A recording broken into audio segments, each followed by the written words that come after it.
Depuis 2008, la rupture conventionnelle a le vent en poupe, mais elle comporte des risques pour l'employeur. Et on voit ça avec Marie-Pierre Olive.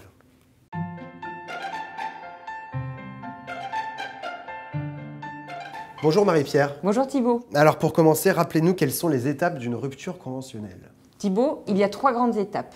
La première, un ou plusieurs entretiens au cours desquels les parties négocient des conditions et du principe de la rupture conventionnelle. Deuxième étape, la signature de la convention de rupture en utilisant le document CERFA qui est délivré par l'administration, et la convention de rupture fixe premièrement le montant de l'indemnité spécifique de rupture et deuxièmement la date de rupture du contrat de travail. Et troisième étape, le respect des délais.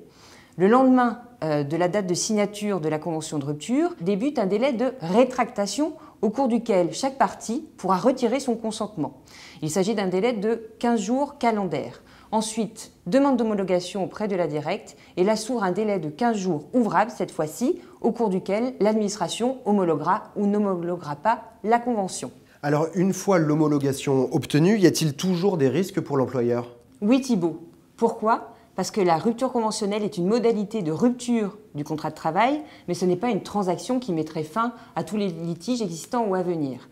Donc souvent, on va avoir de plus en plus de contentieux, le salarié demandant la reconnaissance de la nullité de la rupture conventionnelle. Pour quel motif? Bien souvent, ça sera pour un vice du consentement ou bien une fraude. Quelles précautions faut-il donc prendre pour sécuriser cette rupture conventionnelle? Ne pas se contenter, je dirais, du formulaire CERFA. En effet, en cas de contentieux, l'employeur doit être à même de démontrer que le consentement du salarié était libre et éclairé, qu'il n'y a pas eu de vice de consentement, pas de pression, qu'il n'y a pas eu de tromperie ou d'informations erronées communiquées.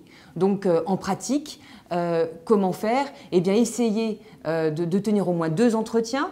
Le premier au cours duquel on va discuter de la rupture conventionnelle, le second au cours duquel on va signer la convention de rupture. Essayer de formaliser, si c'est le salarié qui est à l'initiative de la rupture, essayer qu'il formalise par écrit sa demande de rompre le contrat dans le cadre d'une rupture conventionnelle et formaliser toutes les informations et tout le déroulement du processus de conclusion. Merci beaucoup Marie-Pierre. Merci Thibault.